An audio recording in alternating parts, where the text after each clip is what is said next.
Hey guys, it's Profithigh73. Just wanted to go over my trade today, well, my entry. And I set up a plan. I followed my plan horribly. Not horribly, I actually stuck to my plan and kept emotions out of this trade, which is a good thing because I would have sold if I had let my emotions get the best of me. And I got into RGSE, and I got in because one, it has spiked. It's a low float. It has spiked recently, and it seems to have hit bottom. And I like this little rounded bottom here on a green day. And I had marked off 375 resistance. Now I don't have my plan. I was actually at work, and I had just kind of before I got into my trade this morning, I had run through my checklist and created a trading plan, and I had come up with a 275 resistance, and which I believe was this here, and well, that's 265, which makes it even worse. But what I entered in the trade at 272, and let me show you here.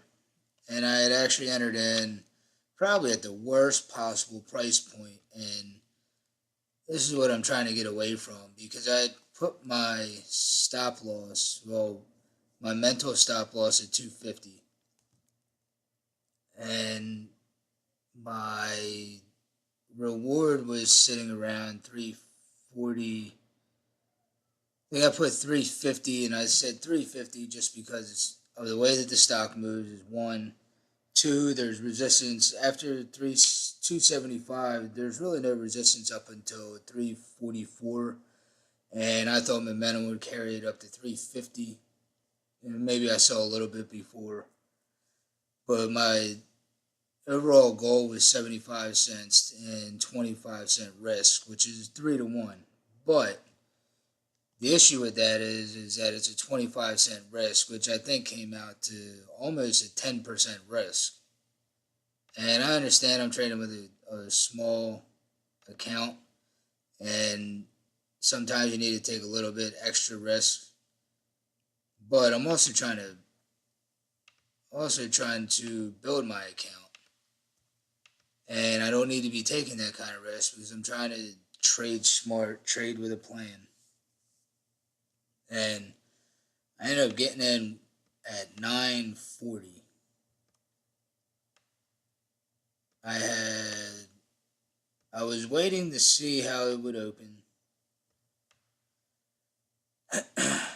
So I looked back and I noticed it tends to dip in the open.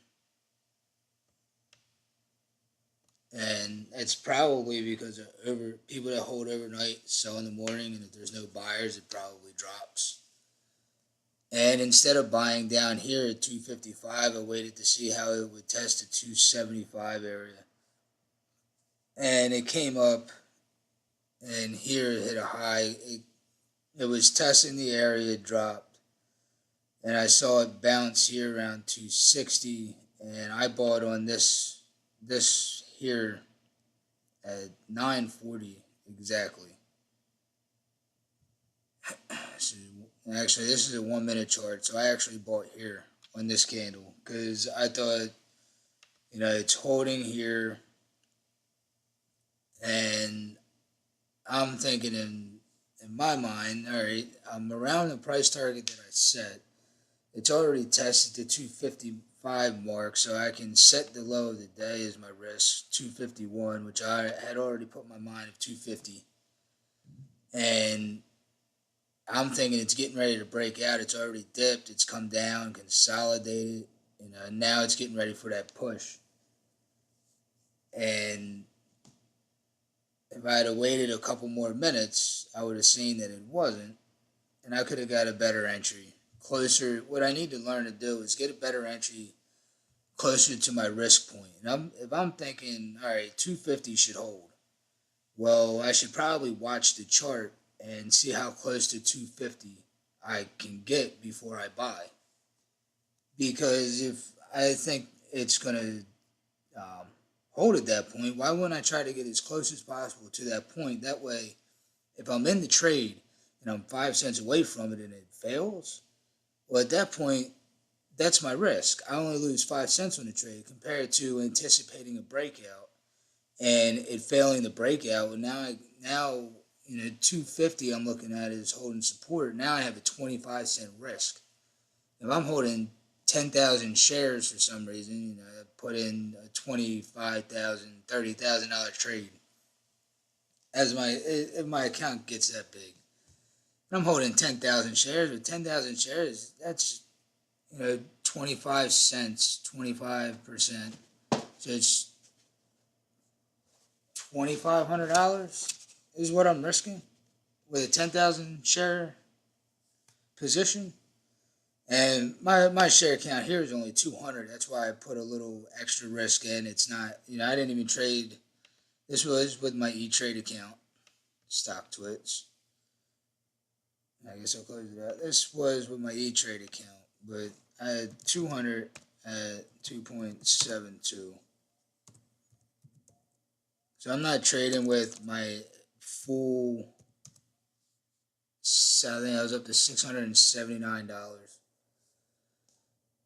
I'm trading my 553, and it did end up holding. This is similar to my OCN trade that I got in, and I didn't sell it for, and I watched it all day and was real nervous and sold at the end. But I had already gotten in my position the day before at a comfortable area.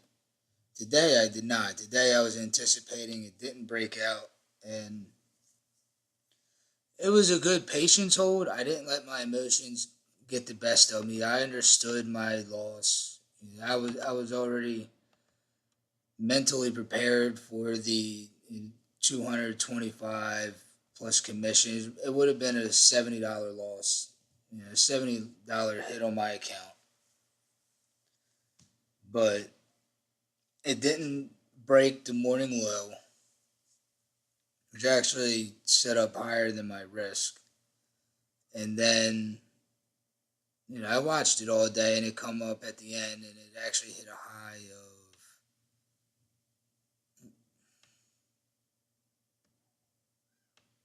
280, 288. So I'm looking for that push over $3 tomorrow. $3 would be a good goal. That's 10%. I think, I'm at 272.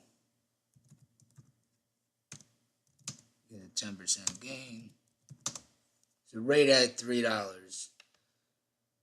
So I'm probably going to take anything, especially since it's Friday, and there could be a short squeeze, and it could go ballistic and go to $4 or $5.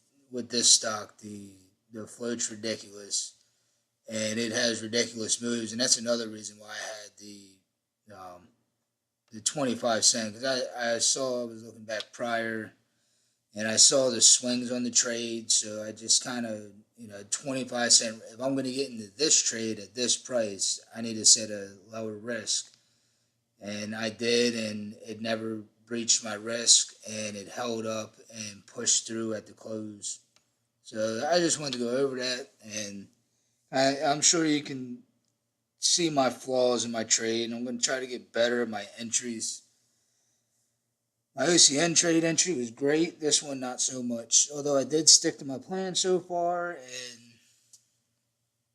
that's all. I just wanted to go over that trade. And, if you like what I do, anything else that you would like to see me do, follow me on YouTube, subscribe to my channel, follow me on Profithigh. I verify all my trades. Thanks for watching.